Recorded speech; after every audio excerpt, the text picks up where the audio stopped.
kita harus ngomong pembangunan sepak bola supaya kita bisa mengharumkan nama bangsa di dunia internasional. Merah putih berkibar di mancanegara. Hasil akhir menang lawan Thailand. Itu sepenuhnya setuju. Ya, kita memang ada yang namanya pembinaan elit yang kita memang mau mencetak pemain-pemain yang kita bisa mengharumkan nama bangsa di level internasional. Tetapi harus diingat bahwa itu semua tidak akan terjadi tanpa tingkat partisipasi yang cukup.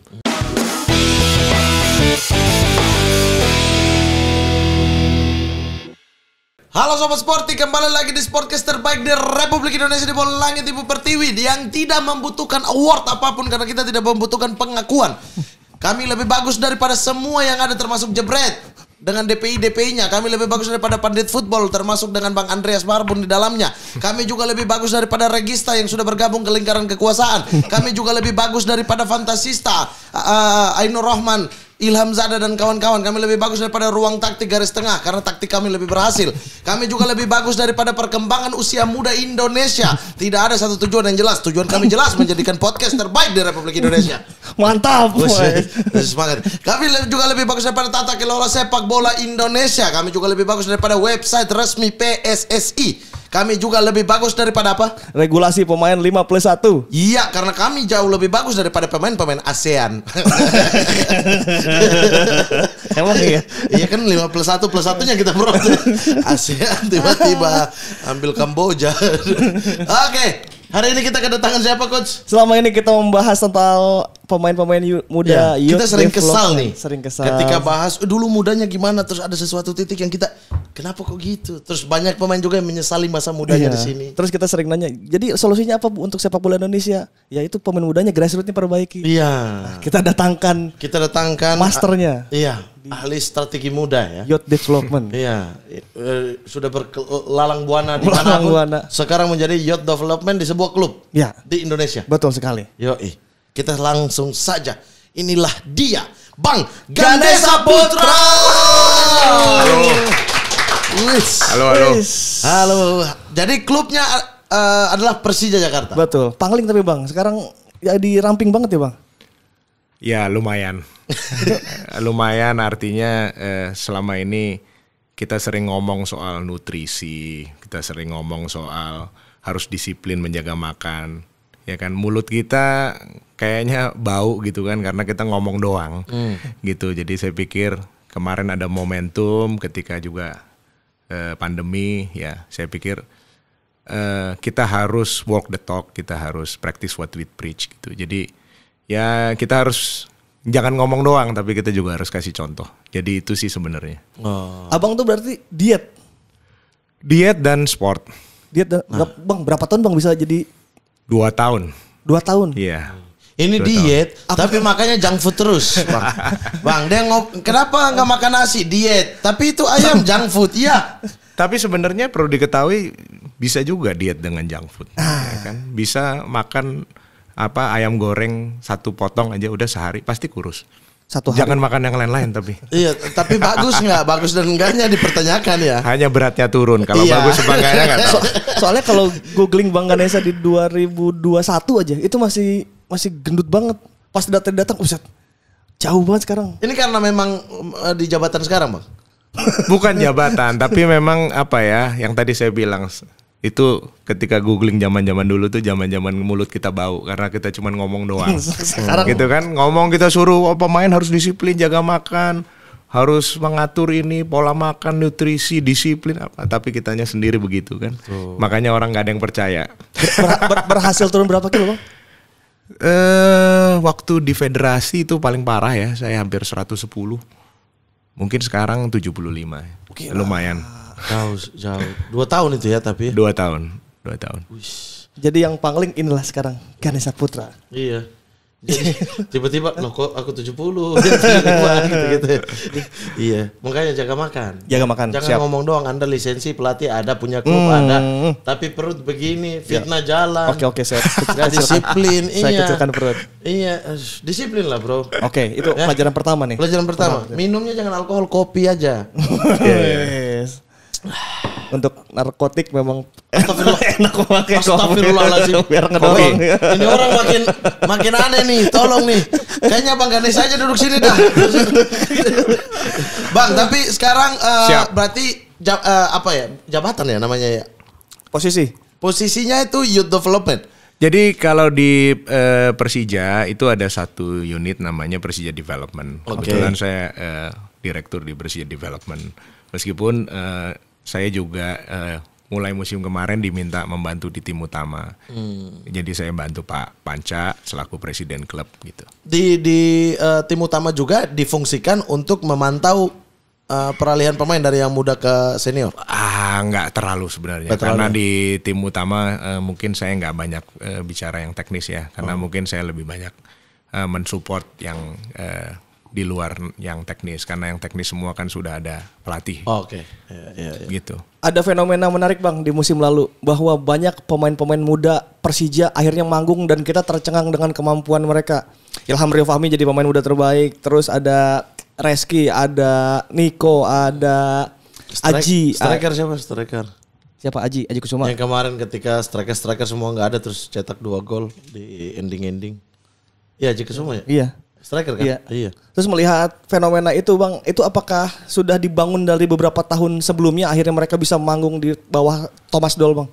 Jadi itu tentunya bukan satu faktor aja ya, artinya semua itu multifaktor gitu. Yang pertama memang itu berawal dari satu cita-cita klub ini untuk memang membangun suatu fondasi gitu. Jadi tahun 2019 kebetulan klub Persija menginginkan ada suatu program pembinaan usia muda yang mungkin lebih baik, yang lebih komprehensif gitu ya.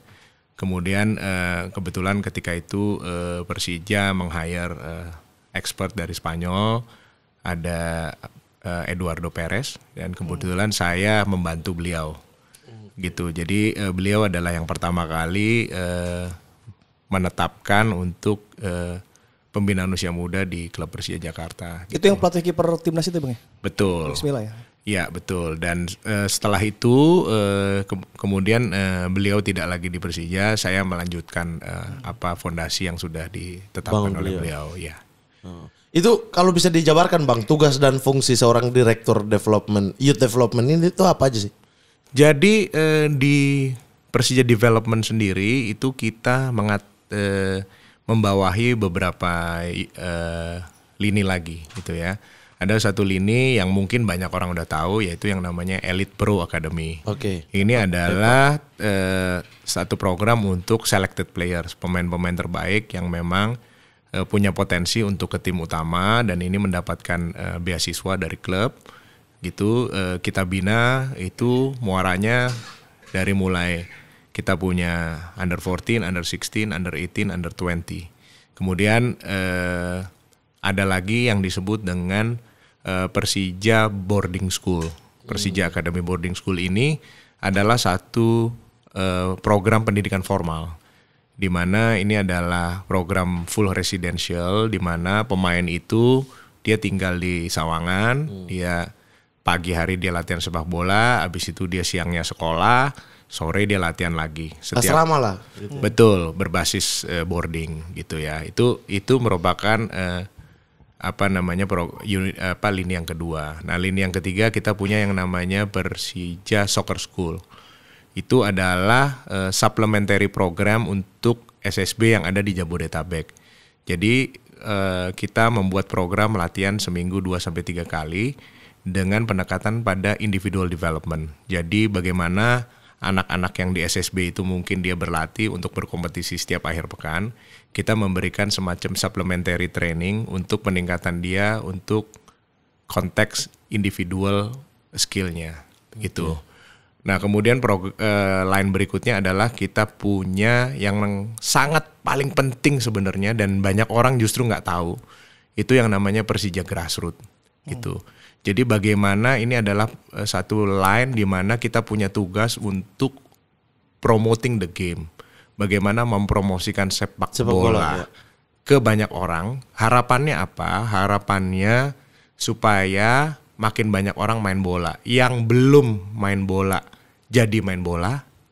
dan yang sudah main bola dia tidak berhenti main bola.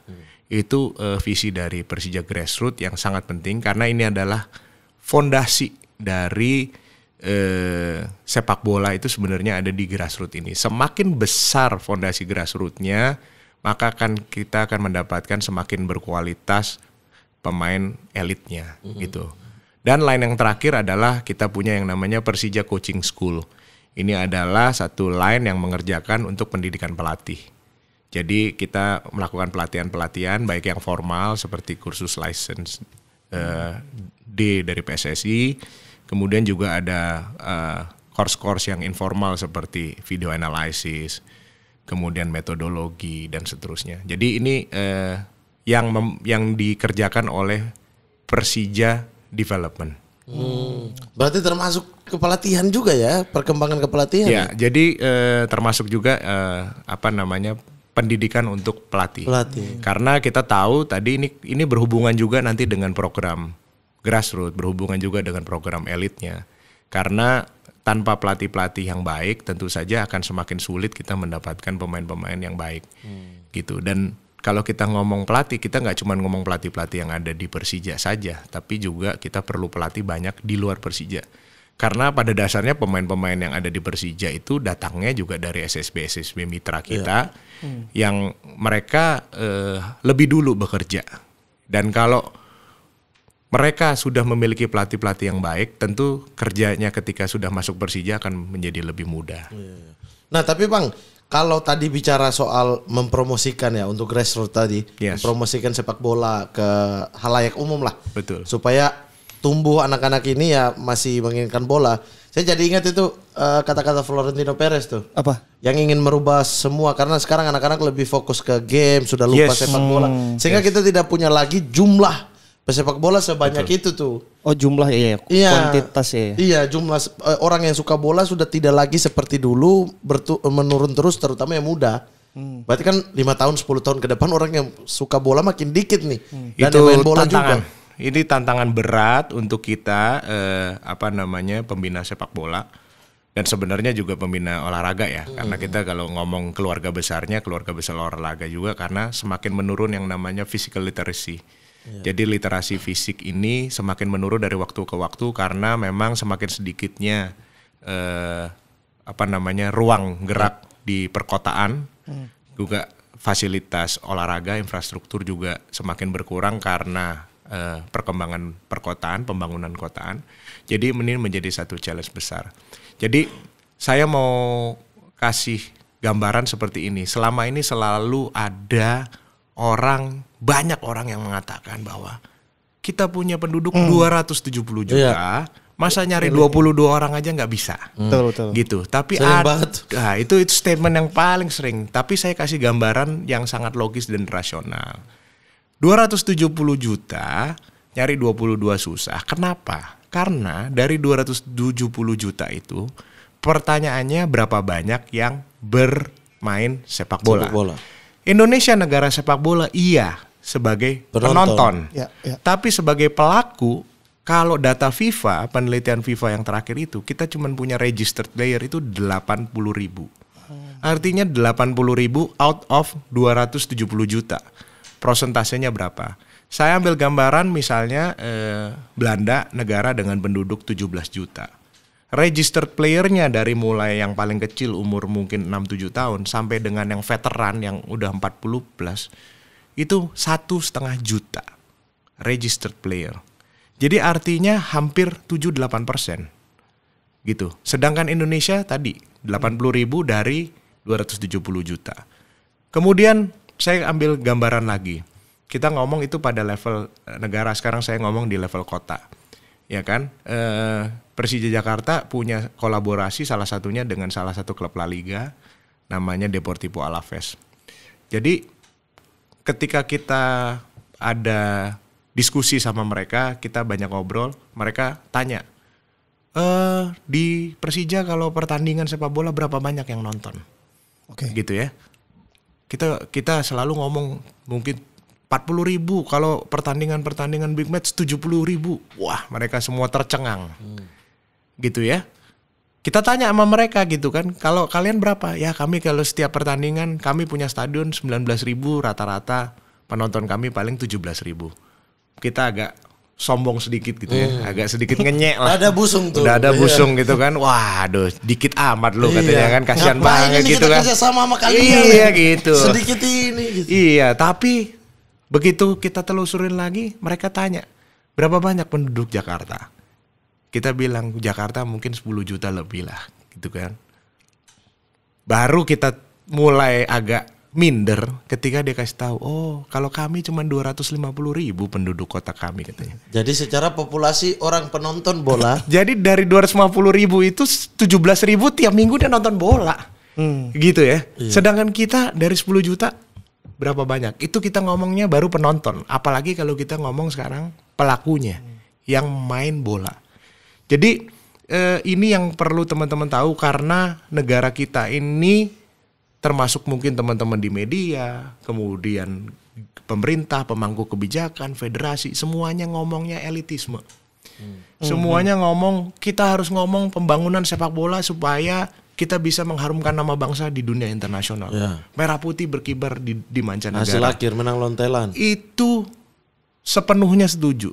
Ya, kita memang ada yang namanya pembinaan elit yang kita memang mau mencetak pemain-pemain yang kita bisa mengharumkan nama bangsa di level internasional. Tetapi harus diingat bahwa itu semua tidak akan terjadi tanpa tingkat partisipasi yang cukup. Dengan jumlah partisipasi pemain sepak bola yang sangat sedikit, itu kita tidak akan bisa dapat pemain yang berkualitas. Bagaimana mungkin kita mau memilih 22 orang yang terbaik kalau yang main bola cuma 80.000. Mana yang lebih bagus? Kalau kita milih 22 orang tapi yang main bola ada 10 juta. Tentunya kita akan dapat 22 orang yang jauh lebih berkualitas. Nah, saya punya banyak pengalaman, saya pernah kerja di federasi, saya kerja di klub. Kita banyak berinteraksi dengan banyak pihak. Kita ngomong pemerintah, kita ngomong mungkin dinas olahraga, Kemenpora, dinas olahraga, Kemendikbud, kemudian federasi sendiri. Tidak pernah ada yang sangat concern soal partisipasi. Semuanya mau ngomongnya elitisme. Semua maunya ngomongnya kita bikin apa? Kita bikin training center, kita bikin sport science, kita bikin ini, bikin itu. Tapi nggak pernah ada yang ngomong gimana caranya yang nggak main bola jadi main bola. Gimana caranya yang udah main bola jangan berhenti main bola. Ini yang menurut saya harus dikejar. Missing link ini yang harus dikejar. Misconception ini yang kita harus perbaiki. Karena hanya dengan jumlah partisipasi yang cukup, kita akan punya fondasi yang kuat untuk memilih pemain-pemain yang berkualitas. Karena di Indonesia, mohon maaf, pasti nanti teman-teman sampai kita pada diskusi ini. Banyak pemain-pemain, kok banyak sih pemain Indonesia dulunya jago, waktu mudanya top. Tapi habis itu cepat puas, habis itu kemudian hilang. Baru sebentar hilang. Ya, secara alami akan terjadi seperti itu karena pemain-pemain di Indonesia yang punya talenta lebih, sedikit aja dia punya talenta lebih, dia malas-malas dikit masih jadi pemain bola yang unggul. Kenapa? Karena memang yang main bola sedikit di Indonesia. Jadi nggak kompetitif, persaingannya sedikit. Gitu. Jadi ketika muncul satu pemain yang punya talenta, dia bisa jadi pemain yang unggul. Ya meskipun malas-malas dikit, dia performanya turun tapi dia masih di atas. Yang lain. Karena yang lain-lain ini memang tidak cukup kompetitif karena yang lagi-lagi jumlahnya sangat sedikit. Gitu. Jadi ini yang saya kepengen sampaikan di forum ini, bagaimana caranya sekarang kita juga mulai berpikir ada satu strategi yang konkret. Gimana nih gitu. Caranya yang benar-benar terstruktur dan sistematif dan programnya komprehensif. Gimana caranya 80.000 dalam 1 tahun misalnya jadi 200.000. Mungkin nanti dalam 5 tahun jadi 1 juta. Gitu. Ini yang kita perlu buat suatu target dan kita juga perlu buat strateginya. Karena saya belum pernah lihat ada satu statement yang sangat gamblang dari Kemenpora kah, apakah dari federasi kah, untuk kita punya target. Registered player kita by 2025 misalnya 1 juta. Kalau kita punya target, baru kita punya strategi kan. Dan ini Strateginya dasar apa? banget sih Bang. Iya, Ini iya. dasar harusnya kan. Betul. Memperkenalkan dulu, orang main dulu, Yes, baru yes. kita naik di level selanjutnya Betul, kan. betul. Tapi kan sayangnya nggak terlalu seksi. Iya Gitu, karena kita jadi- udah Iya, iya. suka langsung ada di level Betul, 3. nggak terlalu Level elit. Iya. Kita nggak terlalu seksi kan, Bang, karena apa namanya, orang kan lihat gini, kalau misalnya nih ya Pak Erick Thohir gitu 3 tahun lagi ngomong gitu ya di publik bilang, PSSI punya prestasi, apa prestasinya? Kita waktu pertama kali saya datang yang main bola tuh cuman 100.000. Sekarang setelah kita kerja 1 periode pemain bolanya jadi 1 juta. Paling orang melongo aja, terus kenapa emangnya? Iya, Ya gitu kan. Iya, iya. Itu nggak terlalu Dibanding seksi. juara-juara di tingkat- Dibanding juara. Tapi orang CV-nya lupa. bagus kalau juara. Orang lupa kalau itu apa namanya terpenuhi, iya kan? Jumlahnya itu semakin banyak lagi. Mencapai Nanti juaranya merem lebih aja banyak. juara gitu ibaratnya. Iya, artinya Karena proses yang itu- putus. Otomatis udah gitu. Karena kita udah berada pada satu level yang lebih tinggi ketika memang yang berpartisipasi itu tinggi. Kemudian ketika partisipasi itu tinggi, otomatis yang namanya industri sepak bola, komersialis sepak bola juga pasti akan lebih gila. Karena bisa dibayangkan kalau orang-orang yang selama ini nonton bola, dia belanjanya apa? Belanjanya tiket, belanjanya mungkin jersey, belanjanya shawl gitu kan. Kalau dia main bola juga, iya kan? Dia akan mulai beli sepatu, dia akan beli kaos kaki, Deker, dia akan beli celana, iya. sindeker. Kan industrinya growing. Yang tadinya mungkin udah mulai yang namanya, gue kepengen main bolanya agak serius. Udah beli yang namanya multivitamin, udah beli yang namanya whey protein, udah beli. Industrinya akan growing. Dan ketika industrinya growing, uangnya akan jadi lebih besar. Dan Ketika gaji uangnya juga. lebih besar, ini semuanya sepak bola yang lain-lain untuk pembinaan akan jadi lebih bagus lagi. Jadi ini efek dominonya besar banget dengan tingkat partisipasi jauh lebih banyak. Daripada kita lompat langsung kepada Betul. Karena tujuannya. pada akhirnya partisipasi inilah yang akan membiayai prestasi. Gitu. Jadi ini yang apa namanya, memang ini nggak terlalu seksi, tapi kita nggak boleh lupain ini. Fondasi Ini harus fundamental ya. ini harus jadi program yang utama. Gitu, Tunggu Pak, program Bang, utama. nanti ketika saya pencalonan nanti. Enggak, sekarang Siap. aja kita omongin di sini. Tolong dengarkan ini gitu. Enggak usah ketika saya pencalonan. Karena kan mereka butuh yang seksi-seksi kalau sekarang. Kalau saya kan nggak butuh apa-apa. Nggak butuh untuk yang seksi-seksi. Butuh maju. Insya Allah nanti setelah periode ini saya mencalonkan diri dengan membawa program partisipasi sepak bola di Indonesia dan registered player Registernya. bisa mencapai 5 juta. Mantap. Bang, register. Saya yang pilih langsung. Saya kemarin Sayangnya nggak punya hak pilih saya. Bang Adesa, itu register players itu dimulai dari umur berapa ya? Yang terdaftar Registered player itu adalah pemain yang terregister di PSSI dan turunannya. Berarti turunan yang paling kecil itu di Ascot ya.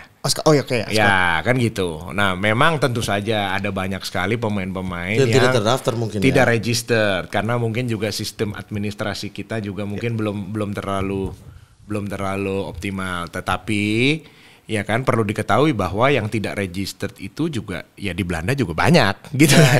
Jadi bisa dibayangkan gitu, artinya yang registered aja udah segitu, kalau ngomong yang dengan yang tidak registered yang cuma main bola di jalanan itu ya lebih banyak lagi pastinya kan gitu. Jadi tentu saja ini menjadi KPI yang harus dijadikan suatu indikator yang memang penting untuk menilai sukses tidaknya pembangunan sepak bola gitu. Iya betul. Bang, tapi kenapa kan sebenarnya lebih ribet youth ya pengembangan, karena kita kan memproses mereka dari betul-betul dasar sampai menjadi seorang pemain yang dibutuhkan gitu kan. Kenapa Bang memilih jalur yang youth ini? Maksudnya saya pribadi? Iya. Ya nggak Kenapa tahu. fokusnya ke youth gini, daripada kayaknya passionnya ke anak-anak muda gitu. Iya.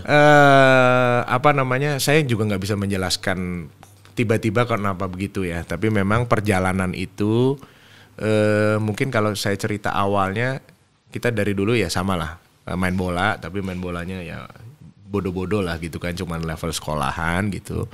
Tapi memang kebetulan saya beruntung waktu saya di sekolah dulu ikut ekstrakurikuler sepak bola, main bola untuk sekolahan itu, saya dapat pelatih bagus. Oke. Gitu, namanya Coach Iwan Setiawan. Coach Iwan. Nah, gitu Sudah ya. kesini. Oh sudah kesini Sudah, juga? sudah. Dia ada lagi lisensi di Sawangan, lagi jadi instruktur. Kita culik dulu ke sini. Oke, Oh, iya, mereka iya, iya. nekat meninggalkan lisensi demi sportcaster. Enggak, nekat lagi. Emang udah Iya, beres. di sini semua udah di Iya. sini. Jadi memang ketika latihan ya karena saya nggak jago kan ya mungkin sering jadi cadangan gitu kan. Jadi banyak ngobrol sama dia kan gitu kan ya kan sebangku kita kan. Oh, Coach Iwan. Karena nggak dipasang sebangku kita. Satu bench. Kayak gitu. Jadi banyak ngobrol, banyak diskusi, ya banyak inspirasi dari beliau gitu kan. Ya kemudian di situ semakin dalam keterlibatan di sepak bola. Waktu itu saya kemudian mulai bikin tim sepak bola sendiri. Itu jadi dari beberapa SMA di Jakarta gitu ya. Saya bikin tim bola gitu. Namanya PS Independen. Ya kan, itu kumpulan dari beberapa sekolah lah kita main bola gitu. Ya kalau sekarang mungkin lebih kayak komunitas lah. Gitu. Kemudian ketika saya di kuliah di UGM itu saya aktif di pers mahasiswa. Oke. Gitu. Dapat ilmu jurnalistik, ya kan. Terus sukanya bola, gitu kan. Akhirnya saya sama teman-teman ada beberapa. Salah satunya mungkin kenal ada Coach Guntur.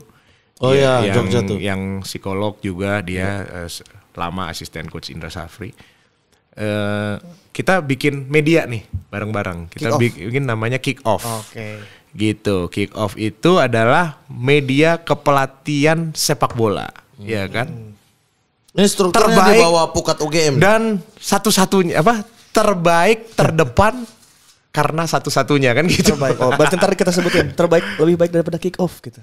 Di open. Masih ada nggak medianya? Sekarang tinggal online. Kick Off Oh, masih ada ya? Kita masih ada seminar-seminar kan ya? kickoffindonesia.com biasanya kita banyak online dan paling webinar dan seterusnya. Masih berani pakai tagline itu? Apa itu? Itu terbaik terdepan gitu. Iya pasti karena cuma kita satu-satunya. Ada kita loh, maksudnya Tapi kan bukan kepelatihan. kita bisa juga. Ini lisensi, pelatih. Saya bisa lah development lah. Iya. Tapi ini udah ada buktinya. Atau mau diakuisisi aja. Jangan dong.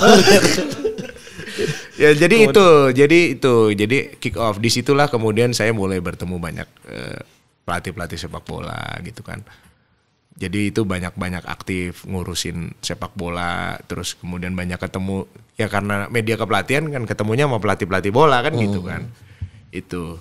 Nah kemudian saya mulai ngurusin sekolah sepak bola gitu. Karena sekarang ngurusin sekolah sepak bola itu tentunya kan kalau di manajerial tentu ada manajerial yang non teknis, keuangan, administrasi dan seterusnya, tapi juga ada manajemen teknis gitu kan. Kebetulan sama Coach Iwan waktu itu ya Coach Iwan banyak aktif di luar karena dia pelatih profesional gitu. Jadi saya banyak backup beliau gitu kan. Ya disitulah juga belajar otodidak mulai soal kepelatihan gitu. Nah tahun 2010 ya kan itu mungkin jadi satu momentum di mana saya jadi lebih dalam lagi ngomongin soal kepelatihan gitu ya, mempelajari soal kepelatihan. Jadi tahun 2010 kebetulan saya mengikuti satu course di Australia dengan Pak Dr. Emral Abus, salah satu instruktur PSSI, kemudian juga almarhum Coach Satya Bagja. Kita bertiga ke Australia ikut course. Waktu itu ada satu instruktur yang sangat klik banget sama saya. Itu nih orang kok logis banget gitu kalau ngomong gitu kan. Itu namanya Raymond Verheyen.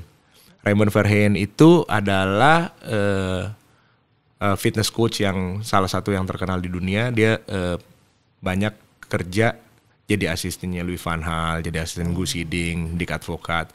Dia pernah kerja di tim nasional Belanda, tim nasional Rusia, tim nasional Korea Selatan waktu tahun 2002. Kemudian tim nasional Australia. Di klub dia pernah di Barcelona, pernah di Chelsea, pernah di Feyenoord. Beberapa klub pengalamannya luar biasa di tim nasional Belanda, Argentina, Australia, Rusia. Korea. Jadi ini orang kok gila banget gitu kan. Akhirnya karena klik, saya mulai cari tahu nih soal beliau gitu kan. Saya pelajarin, saya beli bukunya, saya pelajarin. Habis itu ternyata dia punya sekolah. Oke. Gitu. Sekolahnya itu dulu namanya World Football Academy. World Football Academy. World Football Academy. Jadi ketika itu saya mulai ikut course-nya. Jadi course-nya itu dia ada yang namanya basic, ada yang namanya intermediate, ada yang namanya expert. Oke. Gitu. Jadi sampai ke expert meeting gitu.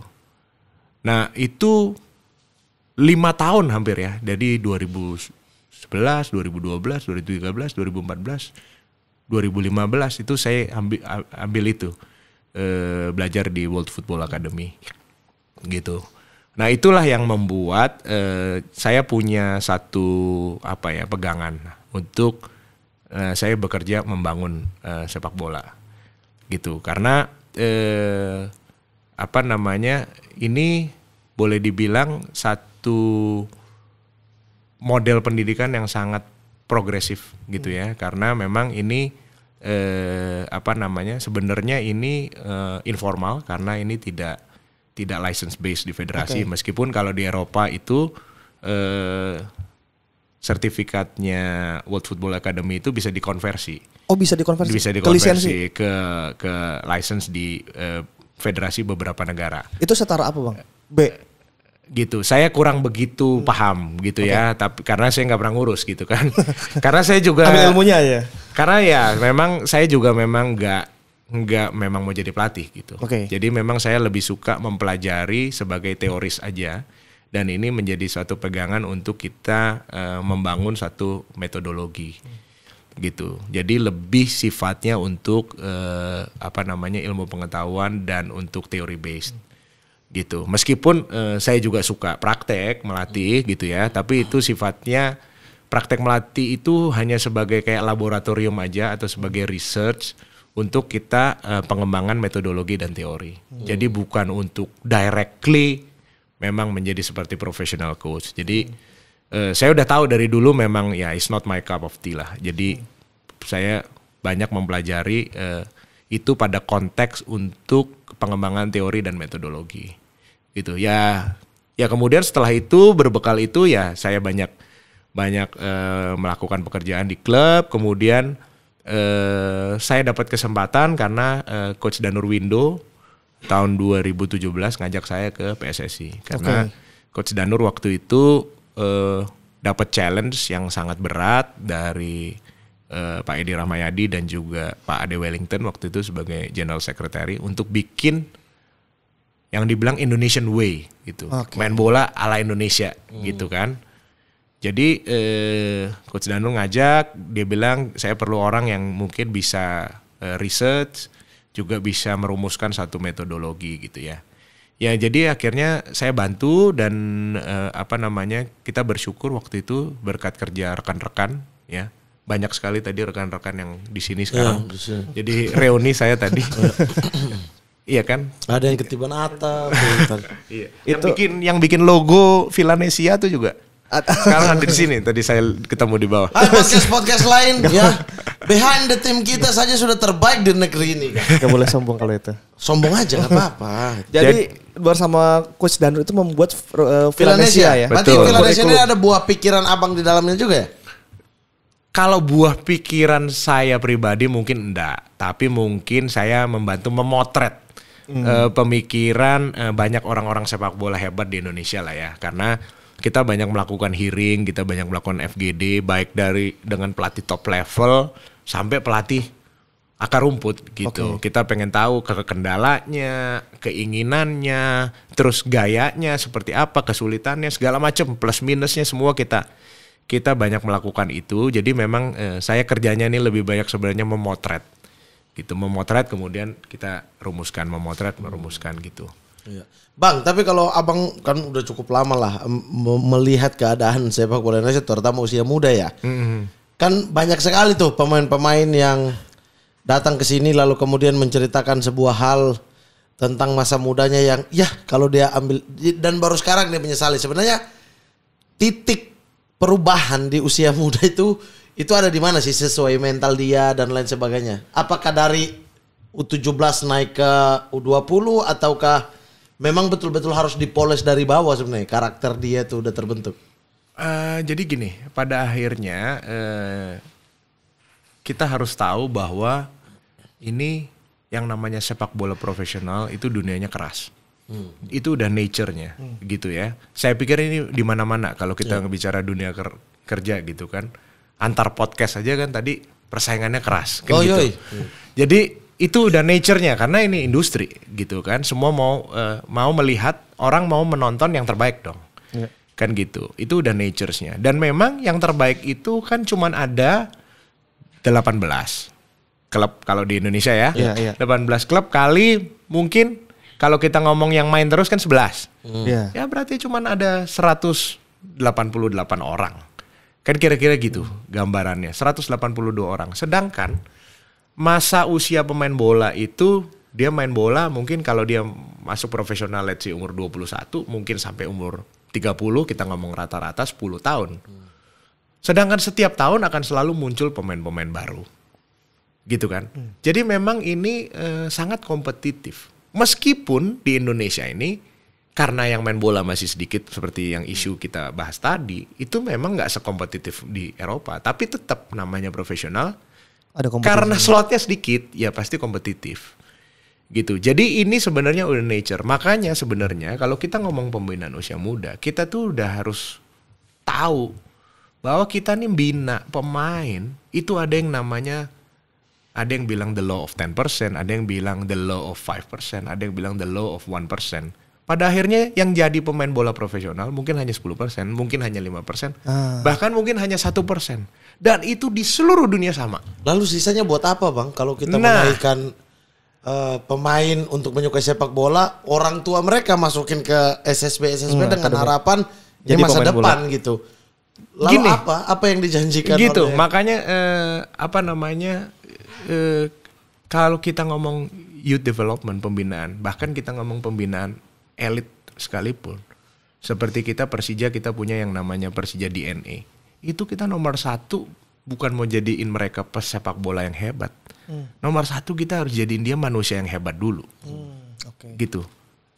Karena kalau udah jadi manusia hebat, kalau dia nggak di sepak bola, di tempat lain dia akan hebat juga. Betul.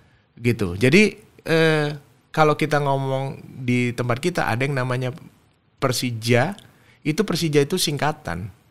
Per-nya itu personality, ya kan? I-nya itu intelligent, J-nya itu joyful, A-nya itu attitude. Jadi kalau pemain-pemain ini punya satu kepribadian, pemain-pemain ini punya suatu intelijensia, kecerdasan, pemain-pemain ini selalu bergembira di dalam menjalani aktivitas harinya meskipun yang namanya kehidupan ini penuh dengan tekanan dan persoalan. Dan pemain ini punya attitude, punya sikap yang positif. Mau dia besok sekolah kedokteran, mau dia besok berbisnis, mau dia besok jadi tentara, mau dia besok jadi pilot, mereka akan bisa berguna untuk masyarakat. Gitu. Ini yang menjadi fondasi.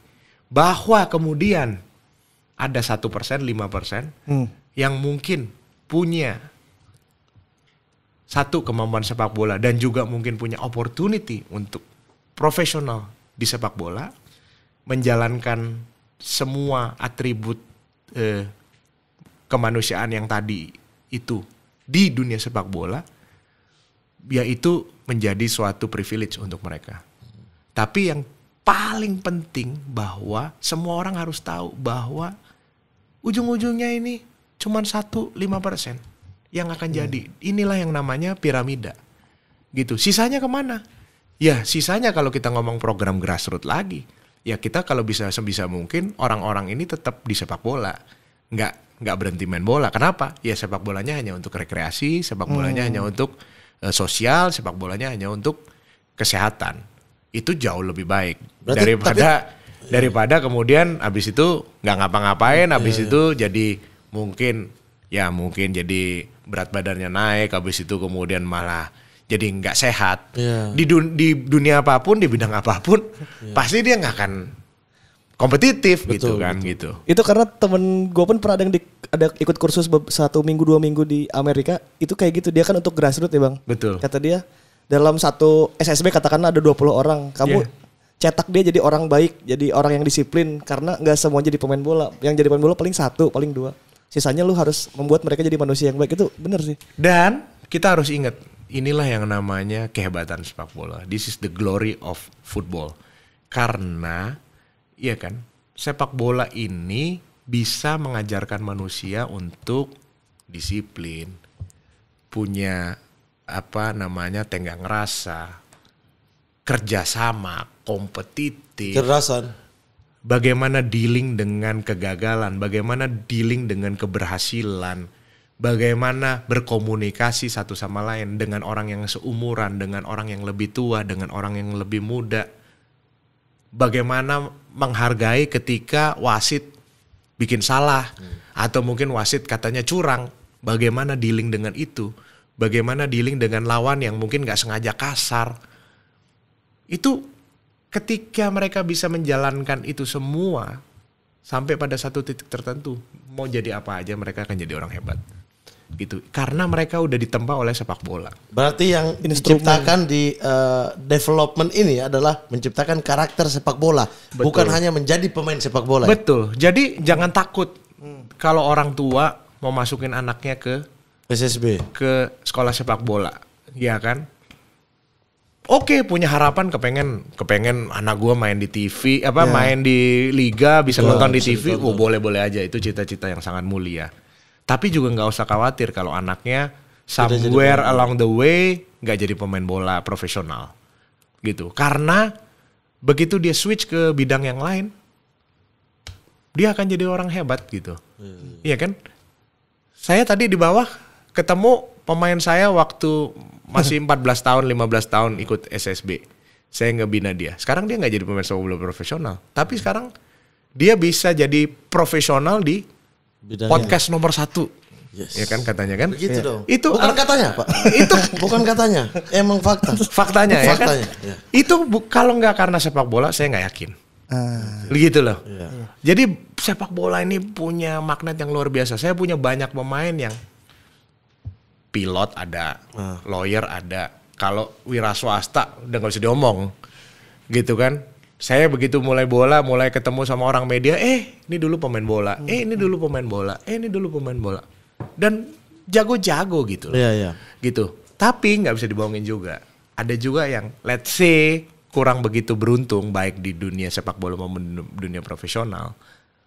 Umumnya ya mohon maaf ya, dulunya waktu main bola juga ya agak malas-malas. Gitu, kadang latihan kadang enggak. Tapi itu kan yang harus dibina sebenarnya. Nah, itu yang sepak bola harus itu yang sepak bola bisa ngerubah itu. Iya. Gitu. Jadi ngerubah itu dan banyak manfaatnya. Jadi nggak usah takut meskipun nanti pada satu titik dia nggak jadi pemain sepak bola profesional. Ketika dia menjalani proses ini, itu dia akan banyak dapat manfaatnya. Karena kadang-kadang hanya dengan sepak bola yang memang digilai oleh anak-anak. Mungkin ada banyak orang yang berhenti ngerokok gara-gara dia kepengen main bola. Ada yang anaknya makan sayur gara-gara kepengen main bola. Ada yang banyak perubahan-perubahan, tidurnya lebih cepat gara-gara mau main bola. Ini yang sepak bola punya power, gitu loh, untuk memberikan satu value di dalam kehidupannya mereka. Setelah itu mereka nggak jadi pemain profesional, nggak ada masalah. Mau jadi hakim, dia akan jadi hakim yang top. Mau jadi pilot, dia akan jadi pilot yang top. Ataupun jadi orang yang kaya, dia bisa mempunyai klub bola. Wah, apapun itu. Iya kan? Gitu, karena ya masa depan kita nggak pernah ada yang tahu. Betul. Tapi yang kita tahu bahwa kalau orang kerja keras dan menekuni suatu hal melalui sepak bola, pasti dia akan jadi orang hebat. Tapi seberapa banyak Bang yang di grassroots pemikirannya seperti itu? Maksudnya seperti apa? Maksudnya seperti abang tadi bahwa di grassroots itu ya udah kita membentuk orang menjadi baik walaupun tidak menjadi pemain sepak bola ya. Development lain-lain. Itu kan memang harus merata juga kan mungkin di seluruh Indonesia. Iya, itu memang menjadi challenge karena tadi kita ini kan bangsa kita suka yang namanya elitisme. Iya. Gitu. Jadi kadang-kadang misalnya di sekolah sepak bola gitu paling demen tuh ikut turnamen harus juara gitu kan. Saya juga dulu punya dosa gitu kan. Dulu saya ngurusin SSB juga begitu. Harus juara gitu. Saya masih inget kok anak-anak umur 12 tahun gitu kan. Masih kecil-kecil tuh, masih pik-pik gitu. Habis itu kita bilang, wah kita mau turnamen ini gitu kan, tingkat nasional. Gimana? Kita persiapan, kita lari ke bukit sana. Kita pergi ke hutan, lari berjam-jam. Gitu kan, begitu kita belajarin ternyata nggak ada manfaatnya gitu kan. Itu cuman membuat dia kuat sesaat, ya kan. Memang di pertandingan kita jadi menang gitu kan, karena dia kuat. Tapi itu nggak menolong. Untuk jangka panjang itu lebih banyak negatifnya gitu. Karena teorinya mengatakan bahwa anak-anak umur segitu mereka belum punya hormon testosteron yang berguna untuk peningkatan strength-nya dia. Akhirnya semua latihan-latihan yang sifatnya keras itu hanya sifatnya jangka pendek gitu. Banyak kan dulu kita mau turnamen SSB, atau saya nggak tahu sekarang masih ada nggak tuh SSB. Mau turnamen ini bikin training center, waduh, udah kayak tim nasional gitu kan. Karena tim nasional senior aja FIFA punya aturan nggak boleh lama-lama TC-nya kan gitu. Latihan normal aja di klub kan gitu. Ini anak umur 12 tahun mau TC panjang-panjang kan gitu. Karena targetnya juara tadi. Mau cari piala. Anak kecil itu memang nggak diharuskan untuk dapat juara di umur-umur segitu. Secara yang benarnya ini ya, Bang. Yang paling penting adalah tadi aspek value manusianya tadi. Dia jadi respect. manusia yang lebih bagus. Sama dia harus enjoy gak sih? Dan yes, udah tadi makanya kan di Persija itu J-nya itu kan joyful, harus gembira. Terus yang paling penting kalau kita ngomong aspek sepak bolanya adalah dia punya progres lebih bagus dari kemarin. Besok lebih bagus dari hari ini. Itu yang lebih penting. Bukan dan dia individually yang ngelihatnya, bukan tim. Bukan individu. Karena ya jelas kalau anak umur 12 tahun, ya kan, pelatihnya bilang besok kita mau menang. Oke, kita latihan set piece. Waduh, anak umur 12 tahun latihan corner kick. Diulang-ulang terus setiap kali corner lu gerak ke sini, gerak ke sini, gerak ke sini. Ya begitu pertandingan keren dong main. Udah tahu, oh ini kalau ini lari ke sini, lari ke sini. Tapi untuk apa? Gitu kan? Untuk apa? Karena itu nggak memberikan wawasan apapun. Karena itu semua yang pinter jadi pelatihnya. Gitu kan? Anaknya sebenarnya nggak banyak belajar gitu kan. Ya, tapi itu bikin timnya menang.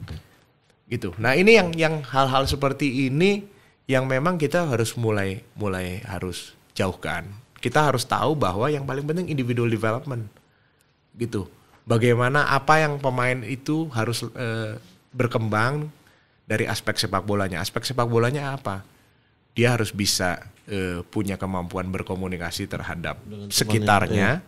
Komunikasi ada verbal maupun non verbal, ya kan? Dalam hal ini yang paling kuat adalah sepak bola komunikasi non verbal melalui yang namanya melihat. Karena semua aksi-aksi di sepak bola itu selalu dimulai dari melihat. Setelah pemain melihat situasi di mana kawannya, di mana bola, di mana lawannya, di mana ruangannya dan seterusnya, kemudian pemain ini harus mengambil keputusan. Pengambilan keputusan ini kalau tadi melihat itu modalnya mata, ya kan? Kalau pengambilan keputusan ini modalnya adalah wawasan sepak bola. Prinsip-prinsip permainan. Apa yang harus dilakukan sebelum terima bola, pada saat terima bola, dan setelah pegang bola.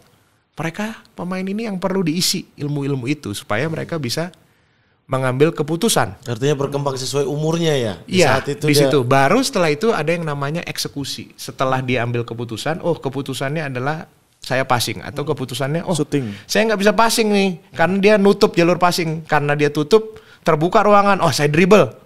Keputusannya dribble. Nah, setelah dia ambil keputusan passing, dribble, atau berlari, atau berdiri, atau jemput bola, mereka harus mengeksekusi. Nah, eksekusi itu modalnya teknik. Teknik sepak bola. Gitu. Nah, ini satu rangkaian nih. Gitu. Yang dibilang perception, decision, execution. Ini satu rangkaian. Dan pelan-pelan itu ya. Dan ini semua harus diberikan di usia muda. Gitu. Nggak bisa cuma dikasih eksekusinya doang. Cuman disuruh latihan passing nih. Ini pemain mereka passing. Di dalam main nggak seperti ini. Karena di dalam main pemain ini harus lihat dulu pemainnya dijaga apa enggak. Oke. Gitu kan? Iya. Passingnya ke kaki kiri apa ke kaki kanan, apa passingnya ke daerah. Iya kan? Dia harus lihat dulu nih situasinya. Setelah dia lihat dia ambil keputusan. Passing ke kaki kanan, passing ke kaki kiri, passing ke daerah. Habis itu baru terakhir dia mengeksekusi. Nah ini semua dari sejak dini ini satu rangkaiannya harus kita berikan. Kalau latihannya cuma passing, yang dilatih cuma eksekusi doang. Matanya nggak pernah dilatih, otaknya nggak pernah dilatih. Iya. Nah sekarang bisa dibayangkan kita ini dilatih nembak, ya kan? Kita jago nih, dikasih pistol, kita latihan nembak nih. Setiap hari kita latihan target, pam, ya kan? Habis itu kita cuman berlatih nih nembak aja, tapi kita nggak pernah punya yang namanya pengetahuan, ya kan? Kita nggak pernah yang namanya punya pengetahuan. Begitu kita jalan ke hutan, tiba-tiba nih ada ular nih, gitu. Karena dia nggak punya pengetahuan. Dia pakai Dia situasi. bawa pistol. Begitu ada ular, dia elus. Ular. Dipatok lah dia. Ya kan gitu. Artinya ilmu nembaknya berguna nggak? Enggak, karena dia nggak punya pengetahuan yang mana yang hewan buas, yang mana yang hewan jinak. Iya, iya. Kan gitu. Sama di sepak bola juga, kita mau passing sebagus apapun. Kalau kita nggak punya pengetahuan kapan harus passing, kapan jangan passing, kapan ke kaki kanan, kapan ke kaki kiri, kapan ke daerah. Terus apa gunanya kita punya kemampuan passing? Nah itu ilustrasinya seperti itu. Nah di pembinaan usia muda nggak bisa kita cuman latihannya cuman eksekusi doang. Ya. Gitu. Tapi memang latihan-latihan yang sifatnya kompleks tadi itu, ya kan, itu memang pada jangka pendek memang performance-nya belum bisa bagus. Kenapa? Karena kita belajar tentang 3 elemen tadi, komunikasi, pengambilan keputusan dan eksekusi, dapatnya dikit-dikit dong. Iya. Makanya Iya berjenjang. kan, karena kan kita satu rangkaian. Dibanding sama orang yang satu latihan eksekusinya udah langsung banyak. Terus yang kedua, ditambah lagi udah latihannya cuma eksekusi, tambah lagi latihannya anak-anak tuh suruh lari, suruh lompat. Fisik katanya. Fisik, begitu kan. Tapi yang aspek lainnya dilupakan. Gak bisa, semuanya harus dikit-dikit. Fisiknya juga harus, ya iya udah pasti dong. Gitu kan, tapi bukan fisik yang terisolasi. Tapi memang fisik ini sebagai satu aksi yang tadi. Karena ketika orang melihat, berpikir, mengambil keputusan dan mengeksekusi, itu kan juga sebuah aktivitas fisik. Gitu. Dia tetap perlu energi, dia tetap perlu oksigen. Gitu. Jadi ini yang di kita karena maunya tadi mindsetnya mau cepet-cepet juara, jadi banyak jalan pintas. Sehingga kadang-kadang yang ini nggak penting deh. Karena ini nggak bantu hari Sabtu besok kita main untuk menang. Iya. Gitu. Nanti belum saatnya udah tadi latihan-latihan taktikal. Bola mati. Dan ini tegang semua nih, kalau mau cari juara kan harus tegang dan macam-macam kan. Betul, Anak-anak akhirnya tidak enjoy bergembira, lagi. ya. Yes. Itu Sementara juga. tuh dunia mereka lagi bergembiranya. Betul, dia harus gembira, ya kan? Nanti kalau udah umur segitu ya nggak bisa, lu kompetitif. Ya. Nah, itu nggak mau kalah gitu kan. di usia Tapi gini, bagaimana menciptakan di dalam duel nggak mau kalah, di dalam passing nggak mau kalah, di dalam dribbling nggak mau kalah. Ini dulu yang dibangun, bukan nggak mau kalah di dalam hal result, skor. Kalau di dalam aspek-aspek ini, dalam dribble nggak mau kalah, dalam duel nggak mau kalah, dalam defense nggak mau kalah, di dalam 1 lawan 1 nggak mau kalah. Kalau ini mereka udah punya mentality, nanti kemenangan akan datang. itu mentality dasarnya. Gitu. Bang, tapi di usia berapa kita udah boleh menuntut buat skor kemenangan? Maksudnya kalau di usia Ketika muda kan profesional dia di klub gini. masing-masing. Jadi harus dilihatnya gini. Jangan sampai salah kaprah juga. Oke. Karena yang namanya tujuan permainan sepak bola adalah mencetak gol lebih banyak daripada lawan. Ya. Gitu. Karena kita nggak bisa juga ngomong-ngomong gitu, nggak penting, nggak menang. Nggak bisa juga. Main, yang namanya udah main itu ya lu nyari menang. Iya. Gitu. Lu Itu main hal yang tuh pasti. itu harus, karena kalau nggak ntar lu ngegolin ke gawang sendiri kan kacau. Iya, Ini kan, ini udah naturalnya, itu peraturan permainan. Mencetak gol ke gawang lawan itu melakukan peraturan permainan. Mencetak gol lebih banyak dari lawan itu peraturan iya, permainan, tuh law of the game-nya FIFA. Kita nggak boleh bilang nggak boleh menang, itu ya nanti suap lagi kan gitu kan. Iya. Nggak boleh, kita tetap harus bilang, cuman satu, tentunya caranya seperti apa. Yang kedua, kemenangan ini bukan segala-galanya gitu. Tapi nggak bisa mentalitinya masuk ke lapangan itu adalah yang basic, disiplin bahwa kita mau ikut aturan. Aturannya apa ya? Aturannya kan bikin gol lebih banyak daripada lawan. Iya. Tapi bagaimana cara melakukan itu? Nah, gitu. Ya kan? Tapi ya apa namanya? Ya kita bisa mencetak gol lebih banyak dari lawan dengan tadi latihan anak kecil suruh lari 3 jam ke hutan gitu kan. Nah, itu anak kecil Eropa suruh juga latihan begitu ya? set piece, latihan corner 100 kali ya. Kalau seperti itu dia nggak belajar. Iya, iya. Di Eropa juga dipisahkan kan Bang antara umur segini dapat kurikulumnya segini aja gitu. Betul. Umur segini dapat segini sampai pada puncaknya gitu kan. Betul, karena memang gini. Kalau di profesional ada kan teori yang namanya peak performance. Peak performance ya. Ya kan? Berarti kalau kayak Liga 1 tuh peak performance-nya kapan? Peak performance-nya kita perlu 34 peak performance. Kan 34 pertandingan. Iya. Kan kira-kira kan gitu. Setiap minggu itu peak performance. Nih hari Sabtu main peak performance. Minggu peak performance. Kan gitu.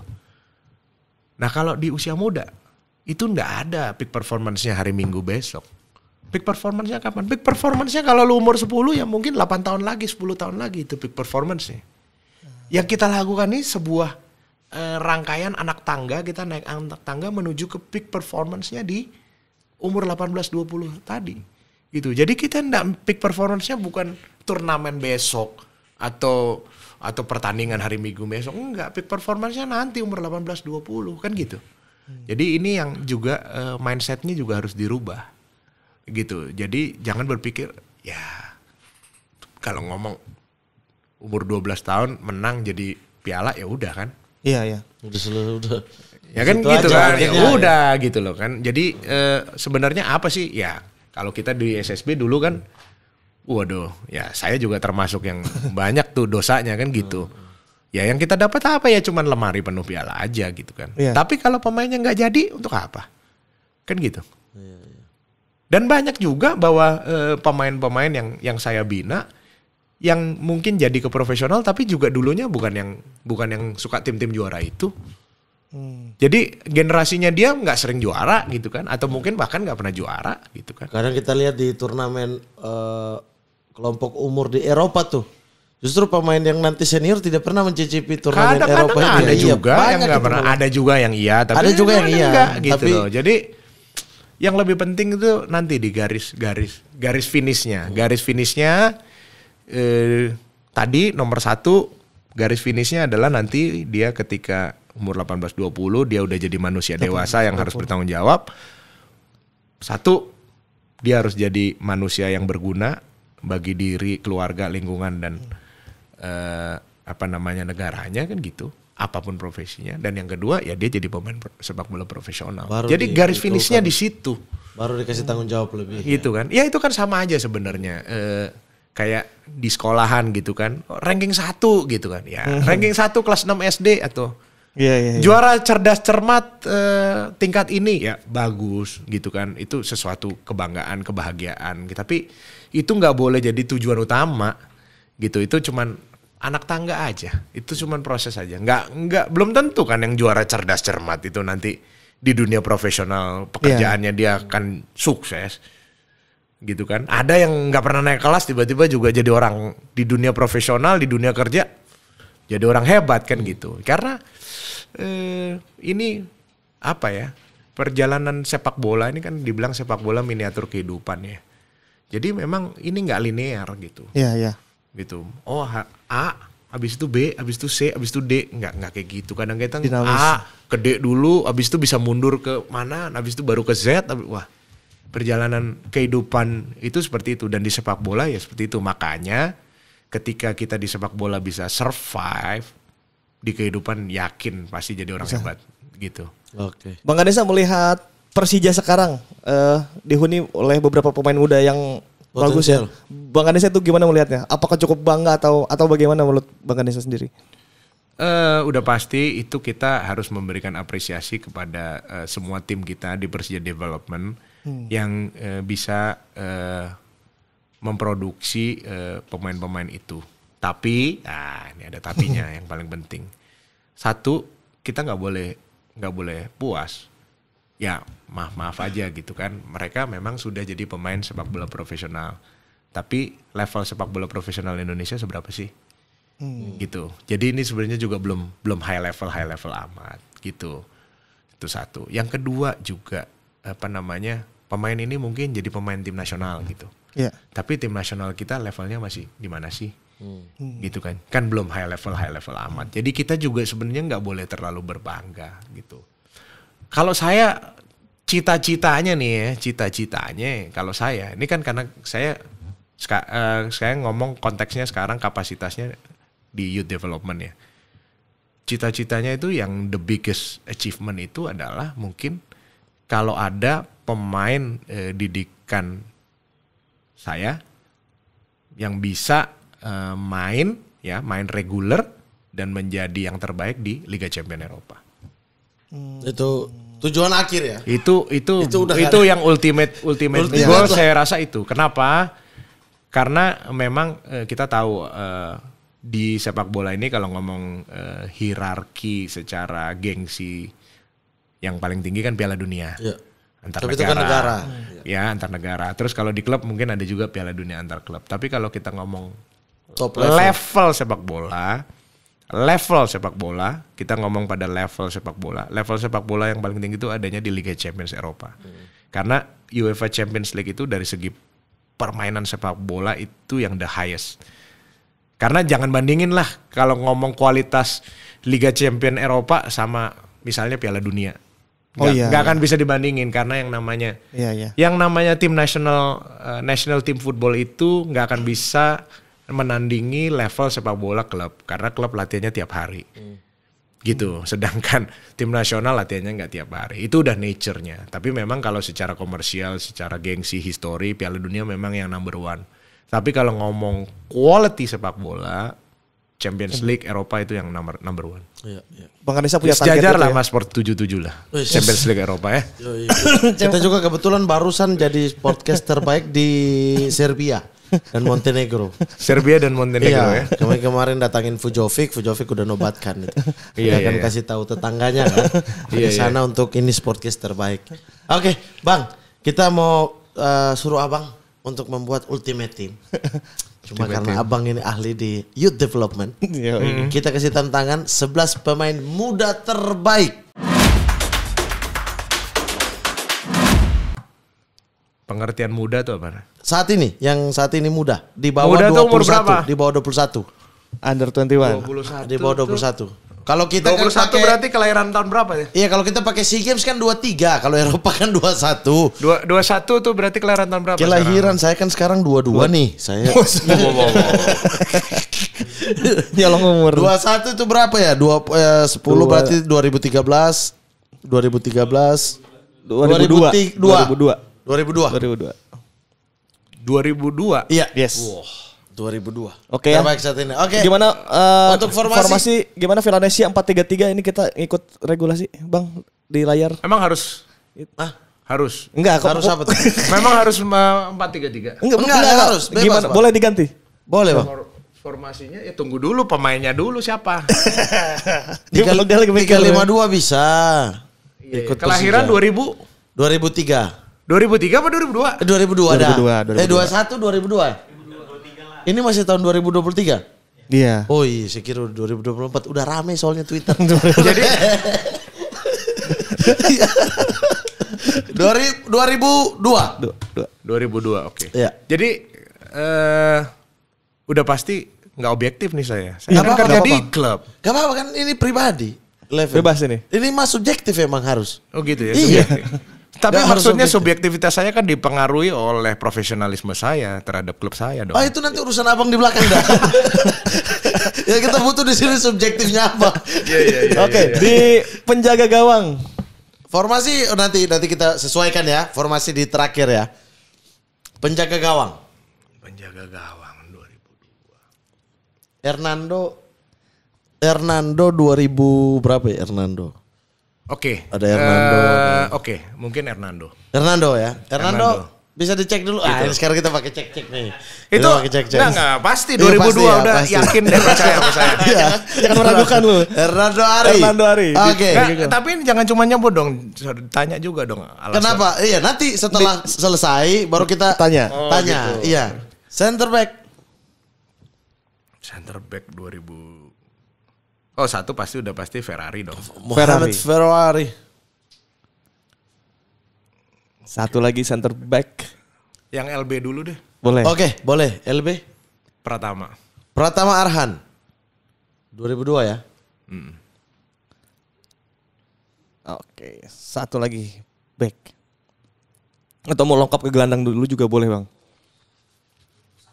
Siapa? Arhan. Arhan 2001, Bang. Arhan 2001. Iya, PR nih. Berat banget. Desember. Oh, masih 21 dong. Iya, boleh Bang. 2001 berarti boleh? Boleh. Oke. Ini 2001 batasnya di bulan ini. Gila, ini kayak Bulan regulasi. ini bulan apa? Juli. Ini kan tayang Juli nih. Bulan Juli. Ya Iya. kalau gitu RB-nya nggak Fajar dong. Rio. Berarti Lam Rio dong. Rio Fahmi. Rio tahun ini baru 22. Iya. Oh iya, boleh Bang. Aman itu hidup. Iya, berarti. Kehidupan ini aman aja bisa diatur. Ini salah SSB nih, Bang. Berarti center back-nya juga Rizky Ridho. dong. Rizky Ridho.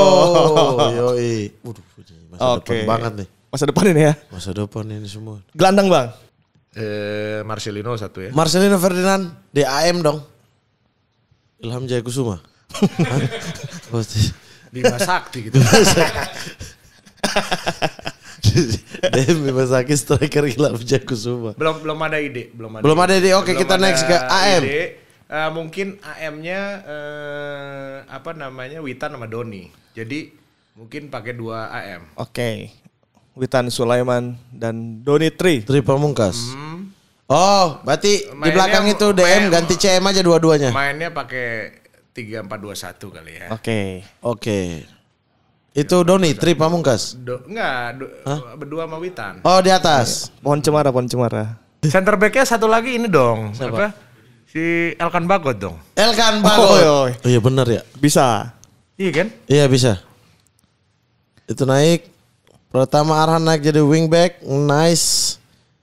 Rio Fahmi naik jadi RWB. Elkan Bagot turun jadi back. Elkan Bagot jadi back.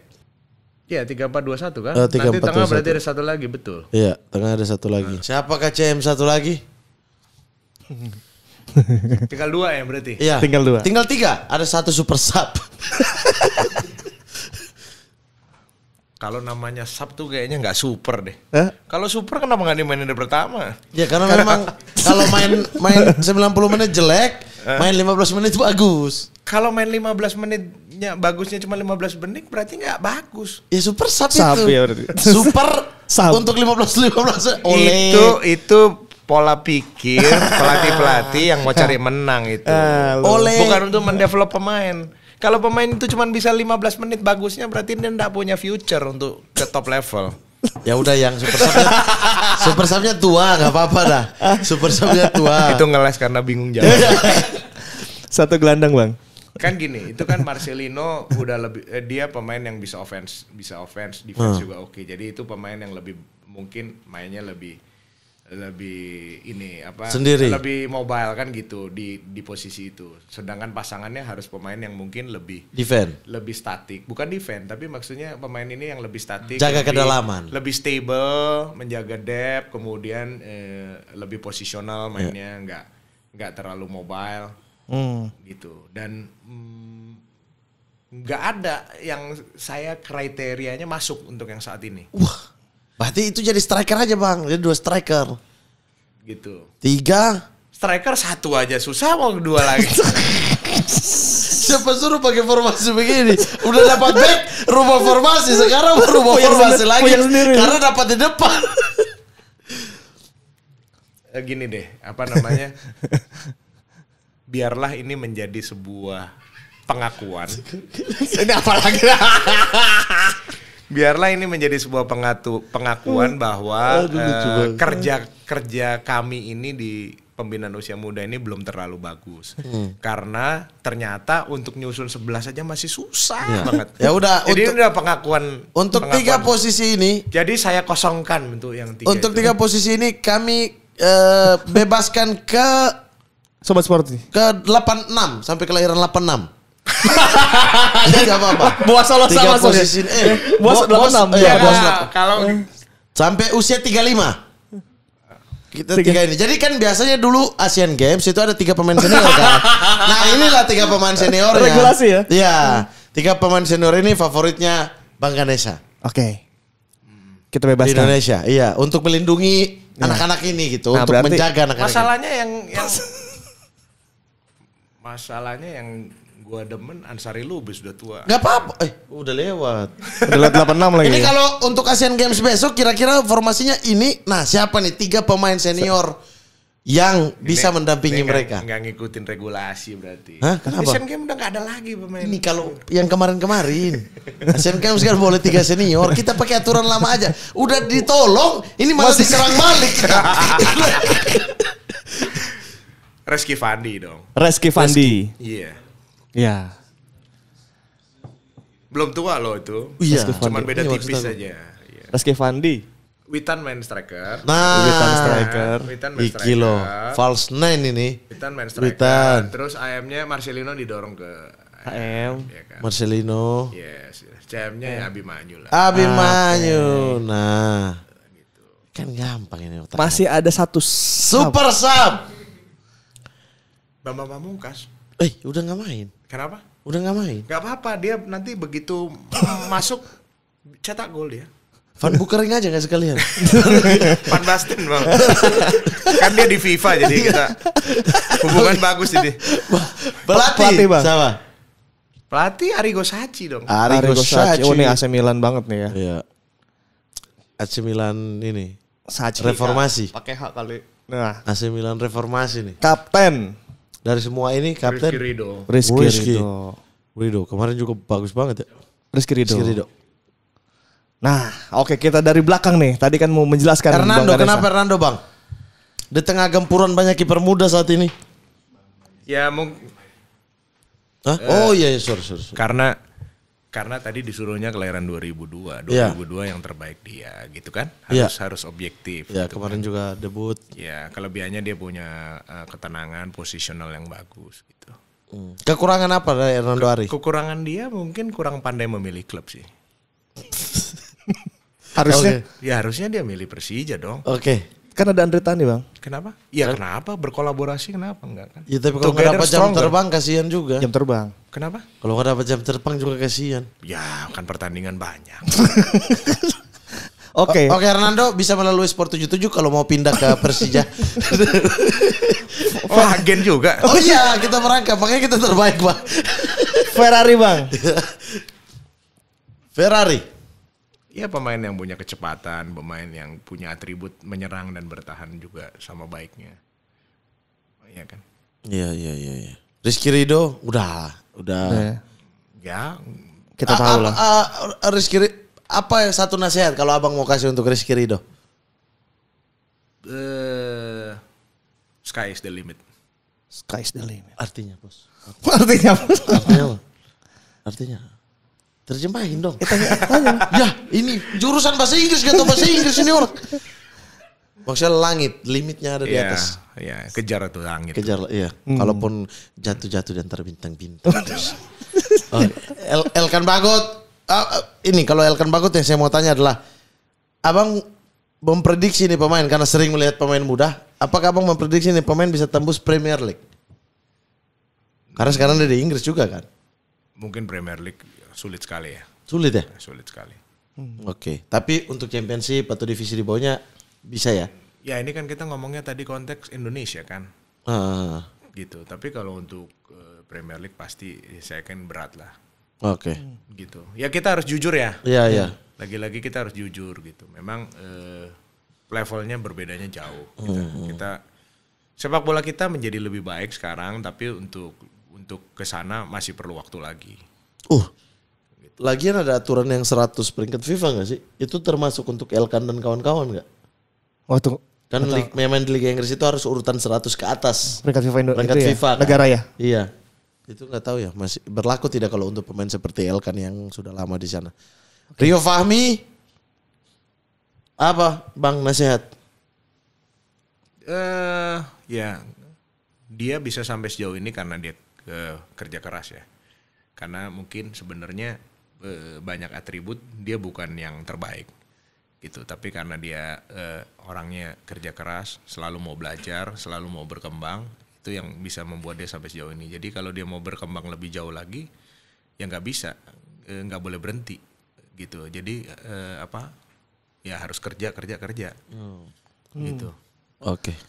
Reski Fandi. Reski Fandi, ini orang mau ini banget di lapangan tengah ya. Ya kalau Reski Fandi sama Abimanyu saya nggak usah ngomong kelebihan kekurangan lah ya, nonton Persija aja. Enggak, kalau Reski saya kaget pertama kali lihat mainnya dia tuh, wih ada gelandang kayak gini. Maksudnya emang bagus sih. Bagus deh. Ya pastilah. Iya. bagus. Pasti, dan mereka adalah orang-orang yang pandai memilih klub ya. Oh iya, siap.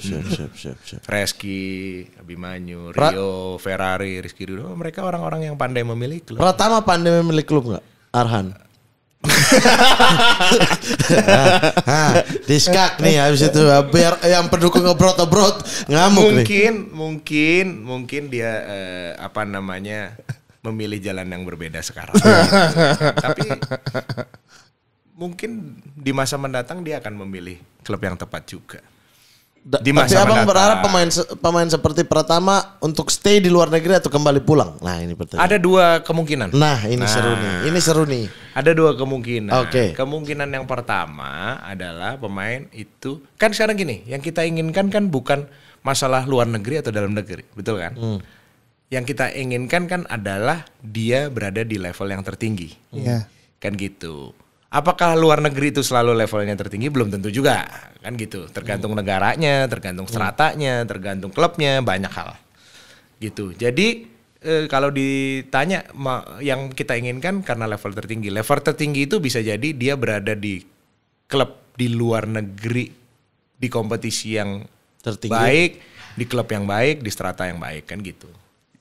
Bisa jadi juga di dalam negeri, tapi mungkin kalau untuk sekarang memang kan klub-klub kita harus diakui masih belum berada di level kontinental. Ya, termasuk liganya. Gitu, ya kan. Kalau liganya kan memang udah liga domestik, tapi artinya jebolan dari liga domestik ini belum berada pada level kontinental, kan gitu. Jadi bisa dua kemungkinan di masa mendatang. Kalau kita ngomong masa mendatang, pemainnya di luar negeri di klub yang baik dan kompetisi yang baik, atau klub Indonesia yang harus meningkat gitu. Sehingga kita punya kompetensi di level kontinental. Ya. Gitu. Karena ya katakanlah dia main di let's say di klub mana gitu di salah satu negara di Eropa gitu kan. Yang mungkin bagus, tapi kan nggak kalah bagusnya juga kalau dia main tetap di Liga Indonesia, tapi memang klub-klub jebolan Liga Indonesia itu misalnya mainnya udah Champions League dan Piala Dunia antar klub gitu. Yeah. Jadi itu ada dua kemungkinan dan harapannya tentu saja kita kepengen banyak anak-anak muda Indonesia yang berdiaspora karena dengan mereka keluar mereka belajar kultur sepak bola, dia belajar kultur negara lain, belajar bahasa, belajar segala macam. Itu akan menambah kasanahnya si pemain itu untuk karir sepak bolanya. Tapi juga kita klub sepak bolanya juga harus catch up ya. Klub sepak bolanya juga nggak boleh cuman mau istilahnya hanya di level nasional aja. Udah mulai harus juga memiliki satu strategi untuk ke level kontinental gitu. Karena ya nanti kan ada Piala Dunia antar klub yang lebih gede-gede kan gitu. Which is itu sangat menjadi tolok ukur juga gitu. Iya sih. Berarti tergantung kita mau berada di level mana ya? Betul. Jadi semuanya harus pemain mudanya juga harus berani berdiaspora, tapi juga klubnya juga harus punya suatu mimpi untuk meningkat ke level kompetental kompetensinya. Oke. Donitri Bang, ini Ahmad Bustomi sampai bilang ini bakal jadi legend nih Donitri. legend kayak Kancil. Apa namanya? Ya dia punya potensi, ya kan? Lagi-lagi sekarang kembali ke bagaimana dia mengelola potensinya itu, bagaimana dia. Dan tidak cepat puas ya? Ya, balik lagi ke situ semua. Karena ini sepak bola profesional keras. Gitu berapa banyak bilang, wah ini talent, ini potensi, ini apa, tapi nothing gitu ya, karena berhenti bekerja keras. Gitu kan, cepat puas, mungkin fokusnya udah berbeda, yang tadinya fokusnya ke karir sekarang mungkin fokusnya udah ke yang lain-lain. Ya ini challenge-nya gitu. Jadi pemain-pemain ini ya memang nggak bisa berhenti bekerja keras gitu loh. Dan untuk itu diperlukan suatu stamina dalam hal motivasi. Gitu. Bisa nggak sih setiap hari ini pemain bola dalam kondisi susah, dalam kondisi tertekan, menang, kalah, capek, dan segala macam tantangan dan persoalan yang ada, bisa nggak sih dia datang ke lapangan dengan suatu motivasi yang sama ketika dia mungkin masih pertama kali main bola dulu gitu kan, yang istilahnya semangat. Pertandingannya hari Minggu, ya kan, hari Selasa dia udah kemas-kemas barang gitu kan. Bisa nggak tuh punya motivasi yang membara masih seperti itu gitu kan, yang pertandingannya jam berapa gitu kan, udah nggak bisa tidur, udah orang tuanya udah dibangunin pagi-pagi gitu kan, orang tuanya masih pada molor, bisa anaknya yang bangunin orang tuanya gitu kan. Itu motivasi-motivasi itu yang perlu dipelihara terus, karena nantinya ya ada di dalam perjalanan kehidupan kan ada banyak persoalan, gitu, ada up and down, ada kalah, ada gagal, ada mungkin cedera. Mungkin ada nanti kalau udah berkeluarga punya persoalan keluarga, ada mungkin persoalan finansial, ada mungkin macam-macam ya. Macam-macam. Ya kan? Nah, itu bagaimana semua itu datang, tapi kalau udah ngomong sepak bola, apinya tuh masih tetap panas membara gitu loh. Oke. Siap, dan itulah dia tadi Ultimate Team dari Bang Ganesha Putra. Yeay. Setelah melalui perjalanan panjang akhirnya Ultimate Team jadi juga 11 pemain ya. 11 pemain. Oke, berikutnya kita langsung saja ke Sobat Sporty Bertanya SSB. Kita sudah merangkum pertanyaan-pertanyaan dari netizen yang Jadi ketika SSB itu Sobat Sporty Bertanya. Oh iya. Emang the best kan kita? Baru. Oh iya. Tadi pikir sekolah sepak bola. Oh enggak, Sobat Sporty Bertanya. Jadi kita udah kasih tahu bahwa Bang Ganesha akan datang ke sini dan kita sudah merangkum pertanyaan-pertanyaan dari netizen. Yang pertama ada dari Rizky EKY, Master Ando. Mas Ganesha, waktu buat Villanesia kepikiran atau dapat ide dari mana? Dan saat ini apakah Villanesia masih diterapkan federasi? Kalau enggak, apakah ada keinginan melanjutkan? Dari Rizky di Tulung Agung. Nah, ini saudaranya Rizky Ridon. Kalau kepikiran yang punya pemikiran waktu itu ya Pak Ketua Umum Pak Edi Rahmayadi dan juga Pak Sekjen ya Pak Edi Wellington yang memang kepikiran untuk membuat itu. Kemudian kalau idenya dari mana, yang tadi saya bilang bahwa waktu itu kami ini memotret sebenarnya. Memotret itu sebenarnya ada 3 hal. Yang pertama adalah kelebihan dan kekurangan pesepak bola Indonesia, ya kan? Itu yang kita potret. Kemudian yang kita potret lagi adalah tuntutan sepak bola top level, gitu. Dan yang kita potret lagi adalah kondisi geografis, kultur, sosiologis negara Indonesia. Dari potret terhadap 3 elemen tadi, kita coba rumuskan kira-kira apa sih yang pas, gitulah. Itulah yang menjadi Villanesia. Kalau masih diterapkan di federasi, saya rasa masih, bahkan Coach Indra melakukan satu terobosan juga dengan menyiapkan Villanesia 2.0, ya kan. Saya nggak terlalu ngikutin, tapi yang jelas itu merupakan suatu pengembangan yang maju, karena itu berarti dikembangkan terus, gitu. Dan mudah-mudahan ini bisa menjadi sesuatu yang positif untuk sepak bola Indonesia. Oke. Siap. Berikutnya dari Wahid, saya Wahid. Apakah Persija memiliki blueprint untuk beberapa tahun ke depan dan apa saja yang menjadi fokus utamanya? Apakah usia muda, prestasi atau infrastruktur? Blueprint Persija apakah ada? Jadi gini, kalau kembali ya saya ngomong ini, kita ngomongnya Persija Development ya. Jadi kalau di Persija Development ada yang namanya Persija DNA. gitu. Dan Persija DNA itu tadi salah satu cita-citanya adalah kita bisa mencetak pemain, ya kan? Ini kita ngomong mungkin targetnya mungkin 10-15 tahun ke depan. Itu ada pemain kita yang punya kompetensinya itu tadi Champions League. Gitu. Jadi itu yang menjadi ultimate goalnya kita di jangka panjang. Dan untuk menuju ke sana ya tentunya itu semua perlu kerja ya yang juga sistematis, continue, berkesinambungan dan memang harus berbasis dengan juga ilmu pengetahuan gitu. Jadi itu yang kita punya di Persija Development yang dimaktub di dalam Persija DNA. Ada dari Rizky GP13. Menurut Bang Ganesha, sudah sejauh mana sport science diterapkan di Persija? Ini pertanyaan yang bagus, tapi juga ini kadang-kadang kita menjadi salah kaprah. Karena ini definisi sport science ini apa? Gitu. Karena kalau kita ngomong ya yang paling gampang aja. Ketika kita membuat jadwal latihan aja ya. Jadwal latihan aja. Oh, kita latihan hari ini pagi, besok sore ini dengan pertimbangan teknis. Itu sebenarnya udah sport science juga. Gitu kan.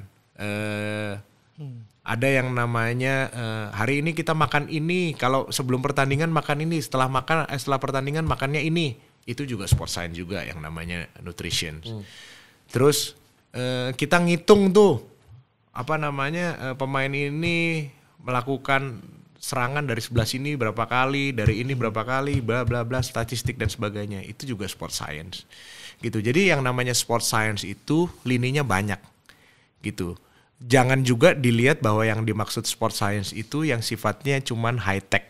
Yang kalau pakai GPS itu baru sport science gitu kan.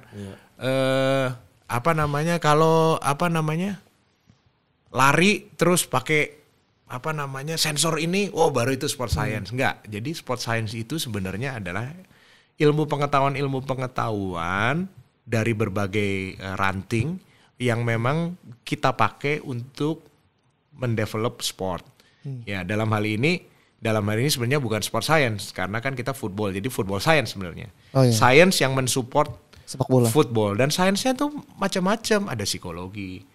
Kalau saya punya 2 pemain, yang satu harus dimaki-maki, yang satu harus dirangkul. Ya kan dielus-elus, ini sport science juga. Gitu kan. Perkembangan psikologis ranting psikologi.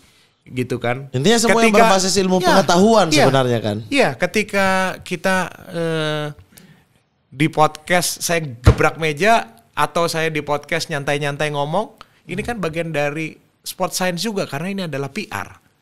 Gitu. Karena mungkin ini juga akan ditonton oleh publik, mungkin ditonton oleh supporter, mungkin ditonton oleh pemain kita. Jadi yang dimaksud sport science ini luas banget gitu. Jadi udah pasti ketika kita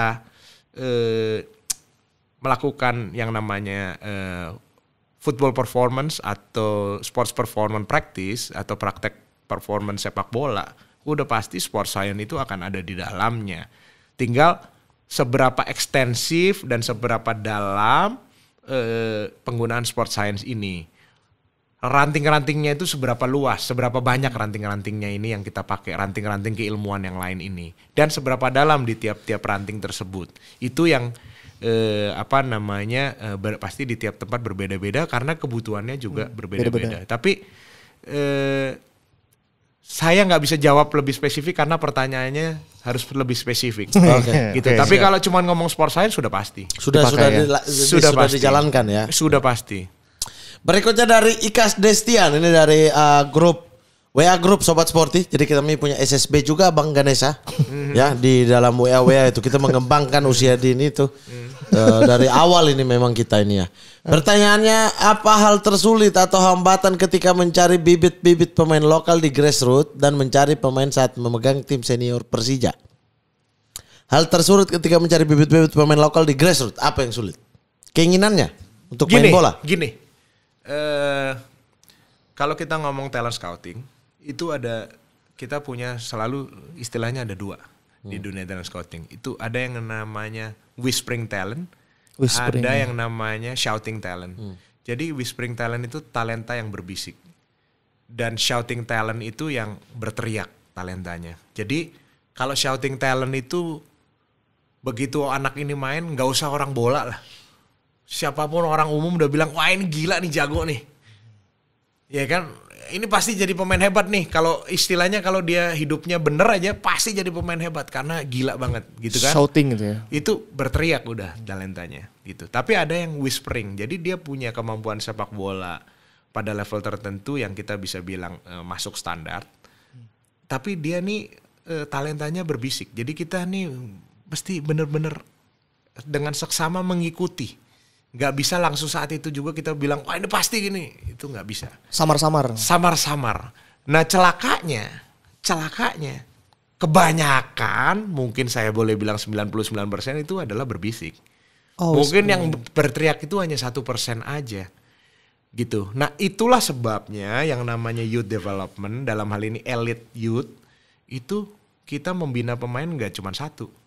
Gitu. Makanya di seluruh dunia mereka bikin yang namanya Elite Academy. Gitu. Karena mereka nih nggak tahu.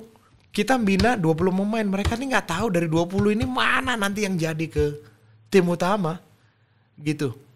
Mereka nih nggak tahu, nggak bisa nih. Oh, baru umur 15 gue punya pemain, 20 pemain, umurnya 15 gue udah tahu nih yang ini jadi pemain tim utama, yang ini nggak bisa seperti itu.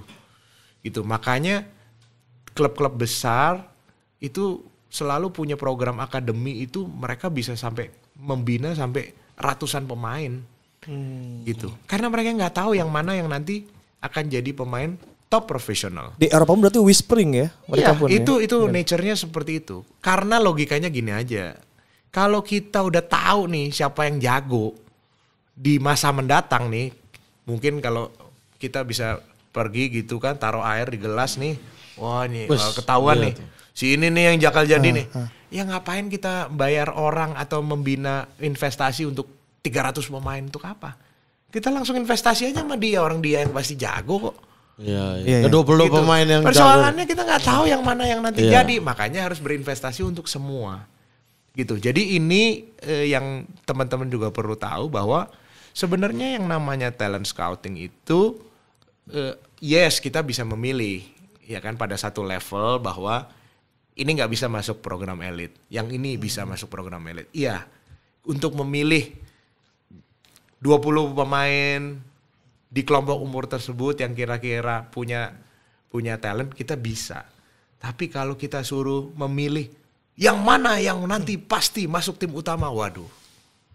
Kalau ada ilmunya, kalau ada rumusnya, saya yakin itu mahal banget harganya. Iya. Gitu, karena memang itu ilmu akan dukun. Ada ilmu dukun. Karena itu ilmu dukun. Nggak ada gitu. Dan dukun dilarang dalam agama. Iya, jadi sulit sekali kalau untuk itu. Makanya kita memang harus membina pemain itu pada akhirnya pasti kita akan membinanya nggak 1-2 orang. Iya. Gitu. Meskipun yang jadi 1-2 orang gitu. Memilih jarum dalam pasir lah. Whispering. Oh dapat nih jarumnya gitu. Gak mengerti peribahasa lu. Bang, makasih banyak Bang udah datang berbagi sama kita di sini. Terima kasih. Kuliah lagi nih hari ini kita. SKS nih daging. Jadi nggak semuanya entertain aja, tapi kita di sini ada dagingnya juga. Yoi. Ya. Kita ada ilmu-ilmu buat kalian semua. Untuk kenapa kok dibilang daging? Biasanya begitu, netizen biasa begitu. Wah ini podcast daging banget, ada isinya. Gitu. Memang kalau sayur kenapa? Bukannya sayur tuh bagus? Ada juga sayur semua isinya. Kita sayur. Sini sayur semua. Benar ya. Padahal sayur itu yang bagus tuh kan ada dagingnya, ada sayurnya kan gitu. Tapi ya, ada karbohidratnya. Oh ini daging mungkin karena empuk. Empuk, ini podcast empuk banget. Sayur juga empuk. Enggak empuk. Oh Anda yang gak pernah makan sayur. So makan sayur empuk. Tapi sebelum kasih hadiah aku pengen salam buat itu Bang, staffnya Persija Developer. Oh cewek mulai lagi nih. Satu. Mulai selingkuh tolong istrinya. No. Satu mantan pemain PSIS Julian Kusuma. Itu juga di Sawangan ya Bang. Iya. Ada Bang Julian suka nonton kita dulu. Tahu nggak lu pemain PSIS ada Gondrong Gelandang? Nggak tahu. Ada tuh Bang Julian suka nonton di sini. Salam buat Beliau pelatih salah satu pelatih di Persija. Satu lagi ada orang Pandeglang. Siapa? 2 lisensi C di Pandeglang, salah satunya dia tuh. Ada 2 orang.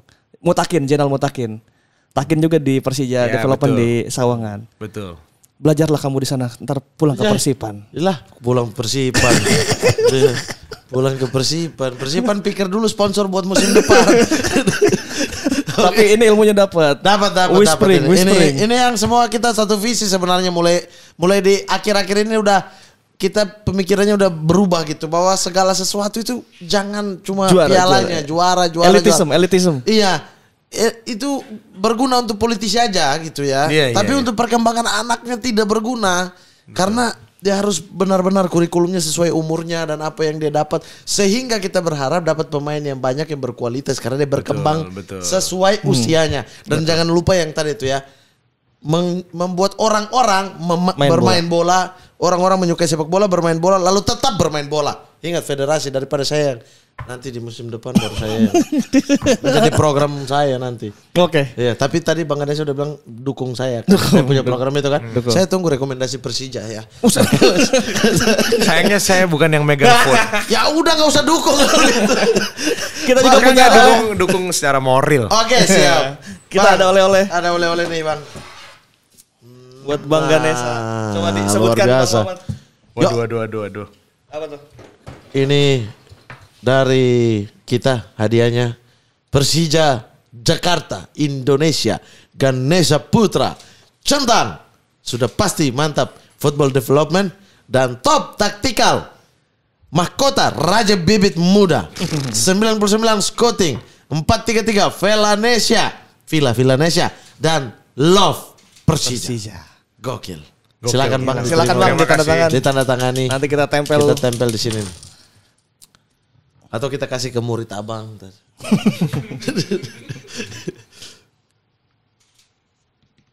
Oke. Mantap. Ditaruh di sana coach. Alright. Oke, sip, mantap. Bang, apapun yang abang lakukan, bahagia selalu, sehat selalu Terima bang. kasih, mohon doanya. Dan ciptakanlah banyak generasi-generasi muda, pecinta sepak bola dan pemain bola terbaik di Amin, Indonesia. amin, amin. Lewat tangan dingin abang. Wah, luar biasa. Dan nanti kalau Villanesia ada mau perubahan, coba diskusi sama kita ya. Kalau ada mau bikin Apa Villanesia. itu udah di tangan ahlinya sekarang? Ya siapa Nggak tahu, perlu. siapa tahu abang balik lagi federasi. Kan semuanya santai aja dinamis. Iya. Kalau Abang balik federasi ada ininya nggak? Ada saran nggak? Saran, nggak mau kasih saran. Karena? Ajak kita dulu baru kita kasih saran.